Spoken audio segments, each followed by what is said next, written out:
This is the Wrecking and Rapping podcast. Today is February 29th, 2024. I'm Chris Cooper with Alex and Flizzo. Last week, we learned that we needed to be explosive and that style matters. So, first thing I want to do is show off this new style I learned. Well, I mean, I created it. Oh, I'm sorry to hit my camera, everybody. But so this is my style for my raps and explosiveness. We're going to get into the raps. We got a banger for you today. I get all my drugs at CVS. We don't need them Percocets. Daytime, sleepy time, over-the-counter best. Talking about generic. I get all my drugs from CVS. Have the pharmacist take a rest. Don't talk to me. I'm a lone MC. Self-checkout so you can see these pills inside my vest. I get all my drugs from CVS. All right. So you guys didn't vote last time. So you wrote now, wrecking or rapping? I guess we don't know what we're voting for because it really still doesn't make 100% sure what that means. That's a rapping from Alex. Flizzo, you got a vote? I'm going to go with rapping with a side of bad connection. Yeah, bad connection. Your video we could all be gone.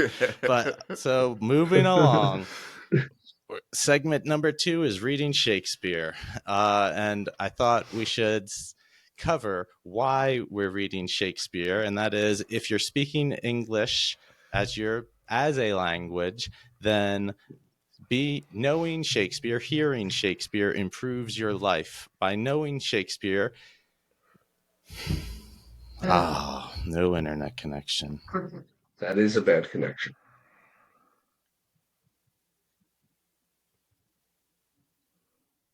I wonder if he knows when it freezes. Or is it because it records individual ones up? No, wow. Just the two of us. I'm guessing we might have to restart. I don't know how he dropped because he created the room. Yeah, I mean, it's still recording and everything, so. Yeah, that'd be impressive. So we still flowing, or are we just gonna? I don't know what he was going to talk about Shakespeare. I don't have I didn't check his notes. Because it just says, read Shakespeare. Act 1, Scene 3 of what? It just says read Shakespeare, Act 1, Scene 3. Dude, when... I have a feeling he's still reading Shakespeare right now. I guess I don't know if he knows he's out. That'd be... I don't even know what Shakespeare that is. Yep. It's coming back. Maybe. It says it's still recording. Maybe Who knows what's going to happen. I hear a voice. If I can get that rap, if I can get it. It says it's recording. It said it was recording the same for you guys. We got the rap. We didn't get the Shakespeare. Right. Well, I didn't read any Shakespeare. I was still covering why it's important to know Shakespeare. Because he is largely the reason that the English we speak today, he essentially wrote, or he invented something like 1,700 words. Do you know 1,700 words? List them right now. I'll wait. I don't know if the internet froze. Anyway, this is why Shakespeare is important. That's why Shakespeare is important to learn. Here's some Shakespeare. I'm reading Othello. And so one thing Flizzo asked about Tybalt last time. So Tybalt's in Romeo and Juliet. The guy I was forgetting that I was saying he was like a marshal. His name is Barbancio. And he was accusing Othello of bringing shame upon his family because of things Othello had done with his daughter. So Barbancio brings him to the Duke and they clear things up. But what I'm about to read is the Duke's advice to Barbancio. And he's trying to say, calm down, water under the bridge, no harm, no foul. And here is the Duke from Act 1, Scene 3. When remedies are past, the griefs are ended. By seeing the worst which late on hopes depended. To mourn a mischief that is past and gone is the next way to draw new mischief on. What cannot be preserved when fortune takes? Patience. Her injury a mockery makes. The robbed that smiles steals something from the thief. He robs himself that spends a bootless grief. So did you guys catch anything from that? that you'd like to go into before I do? Apparently, you're sad if you don't have boots. I was always terrible at like interpreting Shakespeare. It Okay, flew over my head every so time. I'm gonna.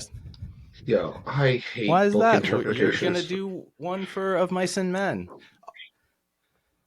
Because of college English class, I had this one teacher that I don't remember what book we were reading, but there was a blue room, and like he basically just said it was a blue room. And the teacher went off about how that was all metaphorical for, and from that point on, I was like, you don't know that dude. Like, you don't know his intentions. You were deciding what he meant by that. And I hate that. I hate that. That's how teachers actually teach. They're just like, well, this is fact. But it's like, no, that's your opinion. So that's why I hate book Well, I interpretations. think that's a fair point. What I would like to focus on is us making the interpretations, because I think what we're trying to do is steel sharpen steel, and Shakespeare is our hardest steel possible. Although I should say, if we could read King James Version Bible, that would also be up there, but I just don't want people to think I'm too preachy this early on. So we're interpreting something that is very difficult to sharpen our minds. We don't care about the teacher or what grade we're going to get. We just are trying to do it, and things will come of it. I mean, these words, like I talked about in the first episode of a software update, these words get embedded in your head, and you use them in your language, and you become smarter. And that's why it's important to read good authors, which is something that I think we can get into at some point, that it's gone to the wayside. It's more like read important authors, so that we don't care how they say it, we care what they're talking about. And I think how you say things is the sharpness of your steel. So the second to last sentence, the robbed that smiles steals something from the thief.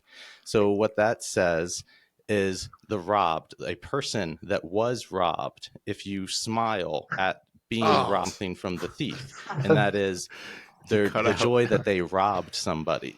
And so then the next line is, he robs himself that spends a bootless grief. I don't like when someone challenges you to a fight if you laugh. I guess you didn't let them take your joy, but like, I guess it's more deep than that. There's something to say to not letting somebody take your joy. I'm not sure if that's what that meant, but I do agree that if you don't let somebody take your joy, it's especially if they try to take something from you and you still seem happy, it just pisses them off so much more. Which is nice. It's more fun to annoy people. Yeah, or not letting them affect you. I know that Alex likes to do things out of spite. Even though they say they don't try that, but they try it. You just let it bounce off, and it almost like reflects back to them, and they take all that negativity. I think it's weird to be comparing Shakespeare to like rubber and glue. It's like such an obscure. Why? But I guess that's the point that Chris is trying to make in the beginning of it, is that things go from verbally large and deep to simple statements such as "I'm rubber, you're glue." But it's a powerful statement if it's lasted for so long. Everything could be broken down into simple text, simple words, because that's ultimately how you interpret it in your mind somehow. It could be the most complex thing, and if you could break it down to a simple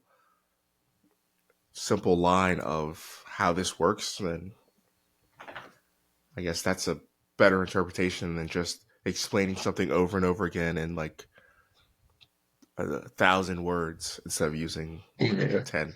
Kind of like not using the word in the definition. Can you guys hear me? Right. But I don't know what Chris was getting at. All right. And I'm going to end this now. Make sure to follow CU3 Scott on all social media, my website, drawingmyLifeAway.com. So do you have a favorite Shakespeare play or quote? I mean, I really don't know much Shakespeare existence outside of things that you get from like gargoyles and things like that. Gargoyles use Shakespeare?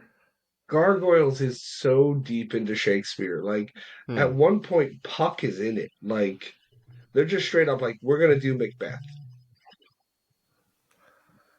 Oh yeah, yeah. and it's like I yeah, I that's kind of kind of remember that crazy. now. Was that a note we got, or a message? Yeah, I don't know if he's gonna.